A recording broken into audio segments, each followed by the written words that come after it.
कौन सी ऐसी समस्या रही है जो वर्तमान विधायक हैं वो पूरी नहीं कर पाए, हल नहीं कर पाए? कौन सी ऐसी समस्या नहीं है जो वहां नहीं है? पूरी समस्या ही समस्या है। हॉस्कास विलेज में जाइए, एंटर करेंगे विलेज से, राइट हैंड साइड में एक रोड है। वो रोड पर आपको वो रोड दिखेगी नहीं, वो आपको कूड़े के पहाड़ी आधा किलोमीटर तक दिखेंगे। आखिर कोई तो वजह होगी आम आदमी पार्टी की ताकत के पीछे, जिसको 3 चुनावों से पिछले भारतीय जनता पार्टी नहीं अपना लक्ष्य पा पा रही। लोगों का जो भ्रम है, जो इनका झूठ का गुब्बारा है, जो इनका मायाजाल है, वो लोग अब पूरी तरह से लोग उनके इसके दोहरे चरित्र को समझ चुके हैं। नमस्कार, नवोदय टाइम्स पंजाब के इसी समूह में आपका स्वागत है। दिल्ली चुनावों की घोषणा हो चुकी है और चुनावों की घोषणा के बाद हमारे पहले अतिथि हैं एक खतरों के खिलाड़ी, जिसे मैं खतरों के खिलाड़ी कहता हूं, वो इसलिए भी क्योंकि वो प्रदेश भाजपा के अध्यक्ष रह चुके हैं और वर्तमान में एनडीएमसी के उपाध्यक्ष रहे थे अभी कुछ दिनों पहले तक। फिलहाल उन्होंने एक ऐसी सीट चुनी है जो सचमुच एक ऐसे आदमी हैं उनके सामने जो लगातार 3 बार जीतते रहे हैं, चौथी बार वो भी मैदान में हैं, एग्रेसिव रहे हैं अपने कामकाज को लेकर के। हमारे सामने हैं सतीश उपाध्याय जी, बहुत बहुत शुक्रिया आपका। नमस्कार। आप पहला चुनाव लड़ रहे हैं और पहली चुनाव में आपने ऐसी सूट चुनी जहां वो एक स्थापित आदमी रहा है मालवीय नगर में। क्या वजह रही है और क्या सोच के चुना था आपने उसको? देखिए, मैं मालवीय नगर में ही रहता हूं और वहीं मेरा निवास भी है। वहीं से मैं 2012 से लेकर 2017 तक पार्षद रहा था और मेरा जो सामाजिक क्षेत्र है, मेरा जो सार्वजनिक क्षेत्र है, मेरी जो गतिविधियां हैं, वो सब उसी मालवीय नगर के आसपास हैं। यूँ तो मैंने प्रदेश में भी काम किया है, एनडीएमसी में भी काम किया है और सवाल है कि अगर जीवन में आगे आपको बढ़ना है तो खतरों से तो डरने की आवश्यकता है ही नहीं, और डर के मैंने कभी कोई काम किया नहीं। और ये सोच करके कि जो 3 बार से अगर विधायक रहा है तो शायद चुनाव लड़ने में और ज़्यादा मज़ा आएगा। ख़ास करके मैं जिस क्षेत्र में आता हूँ, 10 साल में 11 साल कह दीजिए 3 बार वो रहे हैं। मालवीय नगर पूरी तरह से एक बेहाल विधानसभा है। मदन मोहन मालवीय जिनको भारत रत्न मिला, उनके नाम से मालवीय नगर है। यहाँ का जो कंपोजिशन है उसमें बहुत पॉश एरिया भी आपको, सफदरजंग डेवलपमेंट एरिया, सर्वोदय, सरप्रिय विहार, ग्रीन पार्क, ऐसा भी एरिया मिल जाएगा। दूसरी तरफ आपको बेगमपुर, अच्छीनी, हिमायूपुर विलेज भी मिल जाएंगे। कुछ झुग्गी झोंपड़ी क्लस्टर भी हैं, इंदिरा कैंप और वाल्मीकि कैंप। कुछ मुस्लिम डोमिनेटेड एरिया भी है।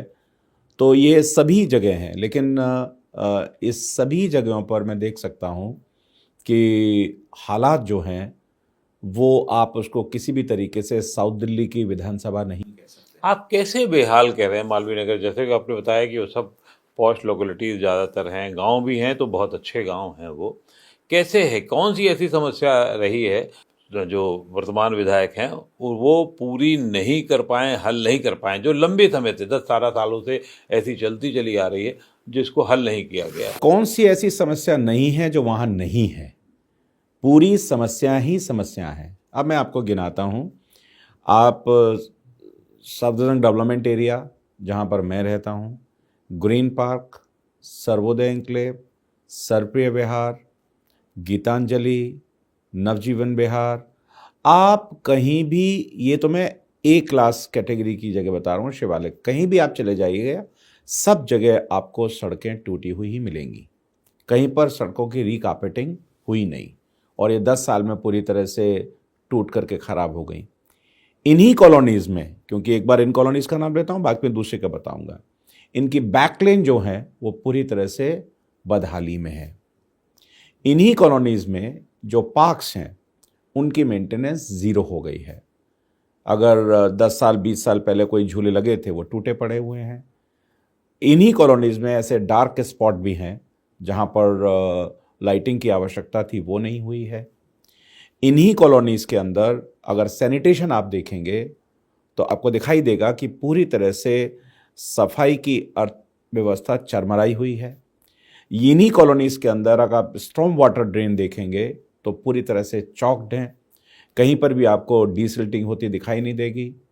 इन्हीं कॉलोनीज़ के अंदर आप को जो पानी है इसमें एक नवजीवन विहार है, क्योंकि ये मैं कॉलोनीज़ का इनका नाम ले रहा हूँ, उसके बाद दूसरी कॉलोनीज़ पे आता हूँ। सबसे पहले केजरीवाल नवजीवन विहार में सोमनाथ भारती के साथ आए थे और दिल्ली की पहली ऐसी उन्होंने कॉलोनी की घोषणा की थी जहाँ 24/7 पानी मिलेगा, जहाँ पर टैप वाटर मिलेगा, जैसे आप यूरोप और लंदन में पीते हैं।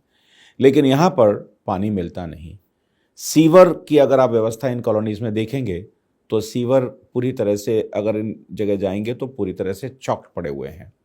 इन्हीं समस्याओं से जुड़ी हुई दूसरी जो कॉलोनीज़ हैं, अर्जुन नगर है, गौतम नगर है, हमारा मालवीय नगर के जो डिफरेंट ब्लॉक्स हैं, हिमायूपुर है, जिया सराय है, अच्छीनी विलेज है, बेगमपुर विलेज है, सब जगह सड़कें पूरी तरह टूटी हुई हैं।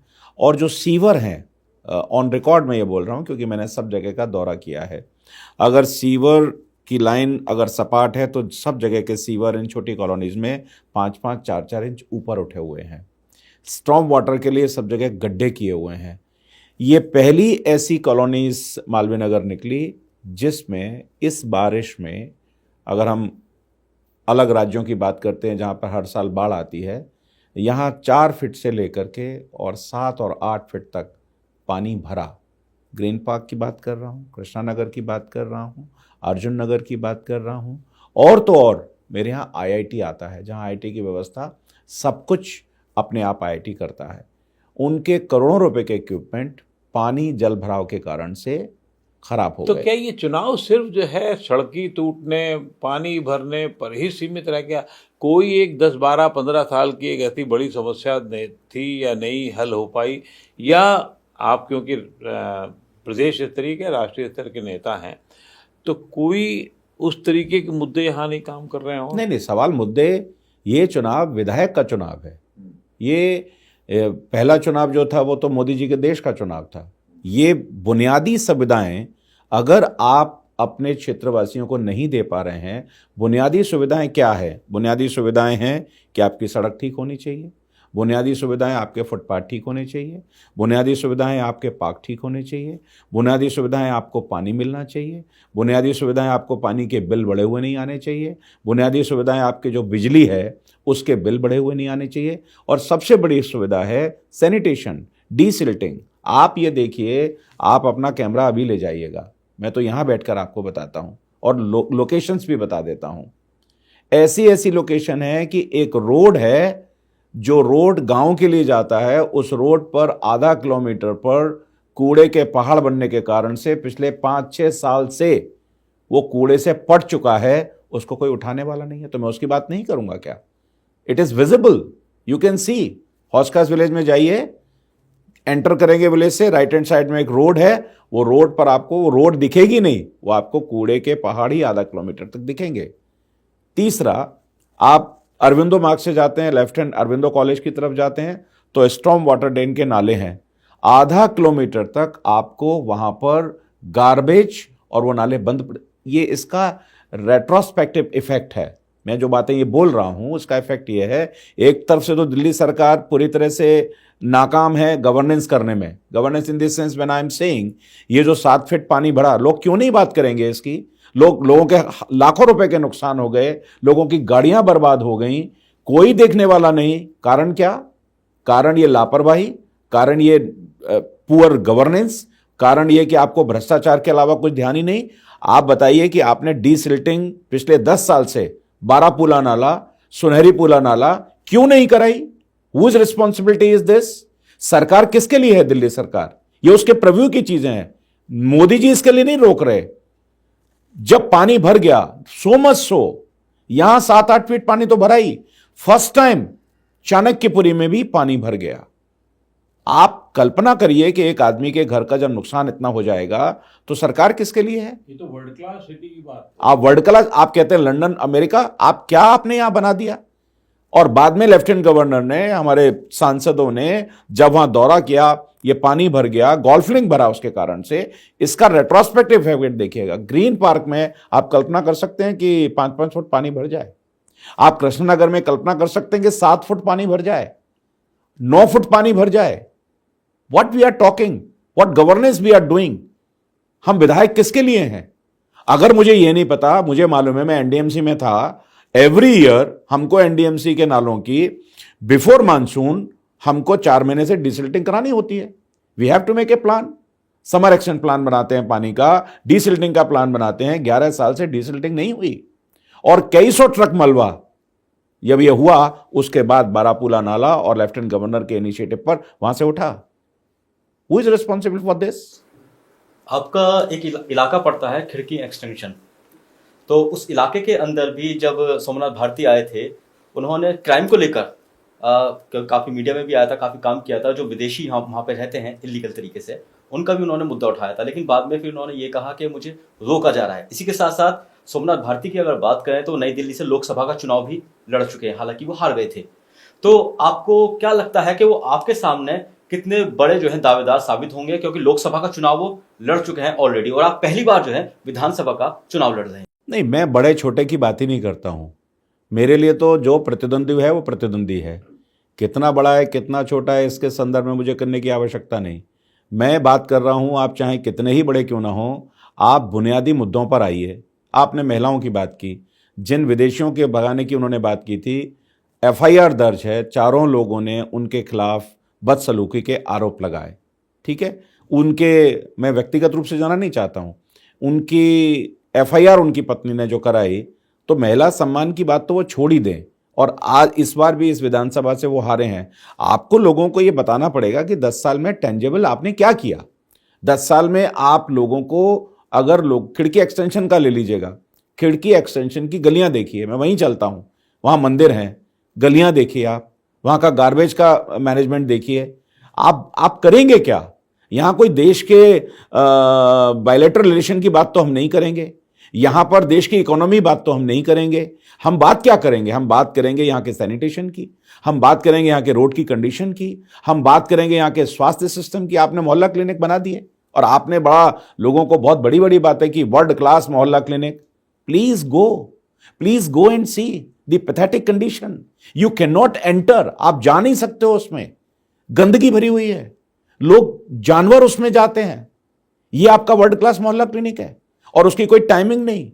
आपको अगर बीमार होना है तो 9 से और 2 के बीच में बीमार होना है, उसके बाद आप बीमार नहीं हो सकते हो, क्योंकि वो उसके बाद ताला लग जाता है। अगर जो थोड़े बहुत चलते भी हैं, आपने आयुष्मान भारत योजना लागू नहीं होने दी। क्यों नहीं लागू होने दी? लोगों ने आपने उनके मूल अधिकार से उनको छीना। लोग अपना 5 लाख का इलाज करा सकते थे, आपने कुछ नहीं किया। गरीबों के राशन कार्ड बने ही नहीं, कुछ नहीं हुआ। जाइए इंदिरा कैंप में, नाम लेके बताता हूं, आप जाइए इंदिरा कैंप में, देखिए जो गरीब बस्ती हैं, जो झुग्गी झोंपड़ी है इंदिरा कैंप, उसमें लोग 6-6, 7-7 परिवार मिलकर के हर हफ्ते 2,000-3,000 रुपए जल बोर्ड को, या जो उनको अपने सीवर साफ कराने होते हैं, मिलकर के वो कंट्रीब्यूट करके पैसा देते हैं। और वो सरकारी जल बोर्ड के लोग आते हैं, पैसा उनसे लेते हैं, दे सेट साहब हम कुछ नहीं कर सकते हैं। आप जाके तो देखिए आपने किया क्या है। तो आपका कहना यह है कि मालवीय नगर का चुनाव जो है वो विशुद्ध स्थानीय मुद्दों पर होगा। राज्य की बात करें, राज्यों के मुद्दे जो इस समय भारतीय जनता पार्टी उठा रही है बहुत, उसका वहाँ बहुत ज़्यादा असर नहीं होगा। नहीं है ना सर, राज्य के मुद्दे पे आ जाते हैं। आपने कहा था कि हम भ्रष्टाचार को समाप्त करेंगे, पूरी पार्टी भ्रष्टाचार में डूबी हुई है। आपने जो पैसा इन सड़कों को ठीक करने में लग सकता था, इन पार्क्स को ठीक करने में लग सकता था, आप जो सीवर का ऑगमेंटेशन है उसमें लग सकता था, आपने वो पैसा तो शीश महल में लगा दिया। आपको क्या आवश्यकता थी कि आप 50 करोड़ से और 80 करोड़ का शीश महल लगाएं? ये लोगों की गाड़ी कमाई थी, लोगों का पैसा था। ये किस मुख्यमंत्री ने ऐसा किया कि जहां पर 5-5 करोड़ के पर्दे लग जाएं, 10 करोड़ के आर्टिफैक्ट्स लग जाएं, 70 करोड़ के ऑटोमेटिक दरवाजे लग जाएं, 70 लाखों रुपए की आपकी कारपेट लग जाए, आपके यहां मसाज चेयर लग जाए, और जैसा सूत्र बताते हैं कि बार भी बन जाए? किसने किसने ये कहा था? ये पैसा कहां से आया? किसका पैसा? ये आपका पैसा था? कई सौ, कई 50-100 एसी लग जाएं, जनता का पैसा था। आप तो कहते थे, आपने शपथ दी थी कि मैं सरकारी बंगला नहीं लूंगा तो 2-3 कमरे का ही ले लूंगा, पैर पसार के कहीं भी सो जाऊंगा। ये उनकी बर्डिंग है, मेरी नहीं है। ये स्टेट के मुद्दे हैं ना। आप लिकर पॉलिसी लेकर के आए, आपने लिकर का जो स्कैम हुआ, सब कुछ गलत है, सब मोदी जी करवा रहे हैं, आपने कुछ नहीं किया। इसका मतलब यहां की अदालतें, यहां की एजेंसीज, सब कुछ आपके खिलाफ हैं। अगर आपने नहीं किया होता तो 100 करोड़ का फिगर कहां से आया? जो सूत्र बताते हैं 2000 करोड़ का घपला इसमें हुआ। चलिए मान लेते हैं 2000 करोड़ का हुआ, लेकिन अब दूसरी बात पर आते हैं। दूसरी बात यह है, आखिर कोई तो वजह होगी आम आदमी पार्टी की ताकत के पीछे, जिसको 3 चुनावों से पिछले भारतीय जनता पार्टी नहीं अपना लक्ष्य पा रही। चौथी में लक्ष्य पा लेगी, इसकी क्या आप गारंटी दे रहे हैं? देखिए, कोई तो वजह होगी आम आदमी पार्टी के लिए कि पिछले 3 पार्लियामेंट के चुनाव से वो चुनाव नहीं जीत पा रहे हैं। लोगों का जो भ्रम है, जो इनका झूठ का गुब्बारा है, जो इनका माया जाल है, वो लोग अब पूरी तरह से लोग उनके इसके दोहरे चरित्र को समझ चुके हैं। और लोगों को पता चल गया, क्योंकि देखिए क्या होता है कि अन्ना के बाय प्रोडक्ट से ये पार्टी बनी थी। आपने लोगों को बहुत सपने दिखाए थे, आपने ग्लूमी पिक्चर सब लोगों को दिखाई थी। पानी फ्री होगा, बिजली फ्री होगी, वाईफाई होगा, सीसीटीवी होगा, शिक्षा वर्ल्ड क्लास होगी, हेल्थ वर्ल्ड क्लास होगा, सब कुछ होगा। लोग जान चुके हैं कि आप झूठ बोलते हो, आप बेईमानी करते हो, आपका चरित्र दोहरा है, आपके आचरण से दिखाई देता है। क्या इस दिल्ली में पहली बार नहीं हुआ है क्या कि इनके जो विधायक हैं, अगर 62 विधायक हैं तो कितने 100 मुकदमे उनके ऊपर लगे हुए हैं, और मुकदमे का जो प्रकार है आईपीसी में, वो सब आपको मिल जाएंगे। और जो लेटेस्ट है, ये ऐसा पहली बार देश में हुआ होगा कि कोई विधायक फिरौती, एक्सटॉर्शन, उसमें इन्वॉल्व है, और विदेशी जगह से कॉल होकर के, तो सब एजेंसी गलत है, सब मोदी जी परेशान कर रहे हैं। आप मुझे बताइए, आपने कहा था अभी एक स्कीम लेकर के आए महिला सम्मान निधि। आप मायाजाल देखिए। ये महिला सम्मान निधि पहले तो आपने 3 साल पहले पंजाब में लागू की थी, और आज एक को भी वो सम्मान निधि नहीं मिली। आपने बिल्कुल झूठ बोला। यही सम्मान निधि, आतिशी जी का बयान है, आप तो इलेक्ट्रॉनिक मीडिया में हैं, उनका बयान है कि ये सम्मान निधि हम लागू कर रहे हैं और सितंबर से सबके खाते में पहुंच जाएगी। झूठ की कोई पराकाष्ठा होगी? और वही सम्मान निधि अब आप चुनाव से 10 दिन पहले फिर ले आए। यानी एक ही स्कीम 2 बार लॉन्च हो रही है। एक पहले आपने लॉन्च कर दी, वो इंप्लीमेंट हुई नहीं, वो स्कीम दोबारा आ गई, और आपका महिला और बाल कल्याण विभाग कहता है कि इस नाम की कोई स्कीम ही नहीं है। अच्छा, पैसा कैसे जाएगा? हमने लाडली बहना योजना मध्य प्रदेश में दिया, हमने गुजरात में मेहतारी बंधन योजना दिया, हमने महाराष्ट्र में दिया, तो लोगों के खाते में वो पैसा गया ना।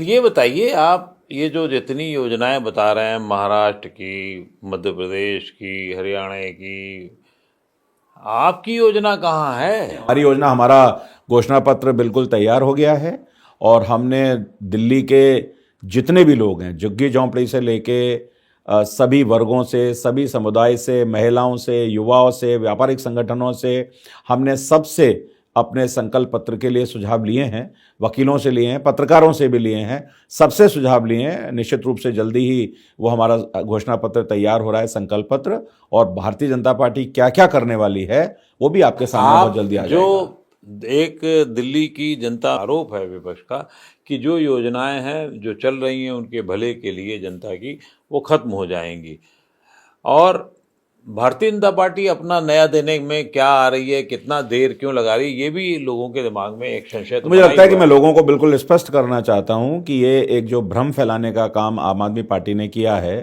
कि जो बेनिफिशियरी योजनाएं हैं, जो लोगों के हित की योजनाएं, इनको हम बंद कर देंगे।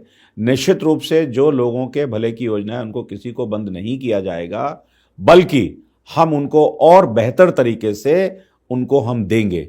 ये केवल एक भ्रम फैलाने का काम है, झूठ बोलने का काम है कि भारतीय जनता पार्टी आएगी वो बंद कर देगी। हो सकता है कि हम 20,000 लीटर की जगह 40,000 लीटर कर दें, हो सकता है कि हम उन चीज़ों को और बेहतर तरीके से करके दें। तो इसलिए ये इसमें कोई सच नहीं है, ये केवल एक भ्रम फैलाने का काम है जो आम आदमी पार्टी की कार्यशैली है, झूठ बोलना, लोगों को भ्रम में रखना। लोग अब इन चीज़ों को समझ चुके हैं, लोगों को समझ आ गया है कि ये झूठ बोलते हैं। क्या आप किसी और वर्ग को टारगेट करके आगे काम करना चाहते हैं ताकि चुनाव में उसकी सफलता सुनिश्चित हो सके?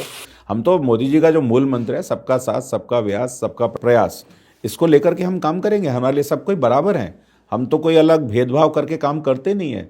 हमारा काम ही सामाजिक समरसता है, तो समरसता के हिसाब से ही हम काम करेंगे। जैसे आपने कहा कि जो स्कीम चल रही है आम आदमी पार्टी की तरफ से, आप उन्हें लागू करेंगे, हो सकता है बढ़ा दिया जाए।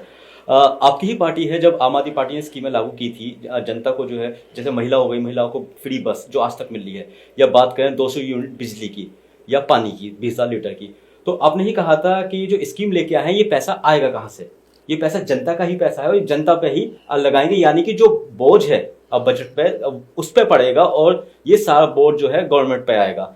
तो आपने ही ये मतलब आरोप लगाया था, अब आप कह रहे हैं कि हम जो है इस चीज को, स्कीम को लागू रखेंगे। देखिए, पहली बार दिल्ली में है कि दिल्ली का बजट डेफिसिट में है, राइट। देश के प्रधानमंत्री मोदी जी 2020 से लेकर के और अभी तक सभी 80 करोड़ लोगों को अनाज दे रहे हैं, वो जनता के भले की चीज़ें हैं। मैं जो बोलता हूँ कि जो बेहतर प्रबंधन है, उस प्रबंधन के माध्यम से हम दिल्ली को डबल इंजन की सरकार बना करके, केंद्र से मदद लेकर के, विभिन्न मदों से मदद लेकर के, हम दिल्ली को एक लिवेबल जगह, एक बेहतर राजधानी बनाने के लिए काम करेंगे। जहाँ तक आपने कहा कि महिलाओं को फ्री बस मिल रही है, बसें हैं कहाँ? डीटीसी तो आईसीयू में है, डीटीसी पूरी तरह से समाप्त हो चुकी है। बिजली के बिल किसको मिल रहे हैं? आप देखिए, 200 यूनिट फ्री इन्होंने कहा था। आज आप कहीं जाइए, झुग्गियों में भी जाइए, सबसे जगह छोटी जगह झुग्गी है, सब लोगों के बिल आ रहे हैं। 201 के बाद वो सब्सिडी समाप्त हो जाती है, उसके बाद आपको वो मिलता नहीं। पानी के बिल लोगों को मिलते नहीं। तो इसलिए ये केवल तभी तो लोगों ने कहा, वाईफाई कहीं लगा नहीं, सीसीटीवी कहीं लगा नहीं, ये जो घोषणाएं थी खाली, उन हम उसको रियल सेंस में, रियल टाइम में, इन सब चीज़ों को, जो भी जनता के भले की चीज़ें हैं जिससे दिल्ली का विकास हो सकता है, उसको हम करने का प्रयास करेंगे। जो दिल्ली जानी जाती थी इंफ्रास्ट्रक्चर के लिए, बड़ी बड़ी चीजें होने के लिए, वो उस पर ना आप बात कर रहे हैं ना दूसरे दल बात कर रहे हैं, क्या वजह है? नहीं, हमने तो कहा ना, दिल्ली का इंफ्रास्ट्रक्चर अगर बनाने का प्रयास किया है हमारी सरकार नहीं होने के बाद भी, तो वो दिल्ली में भारतीय जनता पार्टी के विजन ने ही किया है। मैं एनडीएमसी में था, कर्तव्य पथ मेरे सामने ही पूरा बन के तैयार हुआ। आप नारोजी नगर में मेरे यहाँ आइए, सरोज नगर में आप आइए, एनबीसीसी जिस प्रकार से नया इंफ्रास्ट्रक्चर बना रही है, जिस तरीके से नए शॉपिंग मॉल बन रहे हैं, जिस तरह से हाउसिंग स्कीम बन रही हैं, जिस तरीके से टनल जो नई बनी है दिल्ली के लोगों को इस ट्रैफिक के से निजात दिलाने के लिए, अभी जो गडकरी ने एक और टनल निकालने की बात की है, जो लोगों को जितने फ्लाईओवर बनाने की बात की है, जो ईस्टर्न वेस्टर्न पेरिफेरी बने, ये सब किसने बनाया? ये केंद्र सरकार ने बनाया। इन्होंने तो कुछ बनाया ही नहीं। इन्होंने तो किया क्या? कोई नया कॉलेज नहीं बनाया, नई कोई बिल्डिंग नहीं बनाया, नया कोई स्ट्रक्चर नहीं कराया। मेट्रो का जो जिस तरीके से दिल्ली में विकास हुआ है, जो गति मिली है, वो भी केंद्र के कारण से मिली है। चौथी मेट्रो फेज की योजना भी वो भी लेकर के हम ही आए हैं। नए रिंग रोड की, थर्ड रिंग रोड की जो बात, डिजाइनिंग की बात चल रही है, वो भी बीजेपी की ओर से चल रही है। रैपिड रेल की बात मेरठ से जो दिल्ली निजामुद्दीन तक आई है, ये सारी चीजें कौन कर रहा है? ये भारतीय, आपका पूरा प्रगति मैदान नया इंफ्रास्ट्रक्चर बनके तैयार हो गया। किसने विजन किया था? ये विजन अगर नहीं होता तो हम पुराने उसी में घूमते रहते। ये पूरा तैयार हो गया, नया पार्लियामेंट बन गया। ये इंफ्रास्ट्रक्चर जो बन रहा है वो केवल और केवल भारतीय जनता पार्टी दिल्ली में नहीं होते हुए भी बना रही है। लेकिन इन्होंने तो कुछ, आप ये बताएं ना कि इन्होंने क्या बनाया नया? दिल्ली गवर्नमेंट के नाम पर इन्होंने क्या बनाया? इसका जवाब आप उनसे पूछिएगा।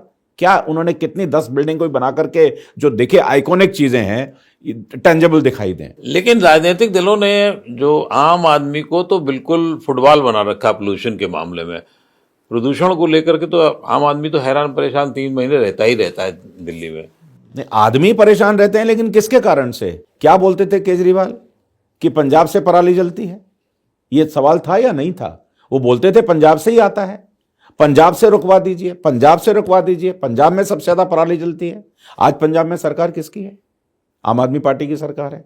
अब वो कह रहे हैं कि पंजाब से नहीं आ रहा धुआं। सीधी कन्वीनियंस, कन्वीनियंस। ये पंजाब से धुआं नहीं आ रहा, ये धुआं तो उत्तर प्रदेश से आ रहा। हवा उल्टी बहने लगी है, पंजाब से बंद हो गई, यहां से होने लगी।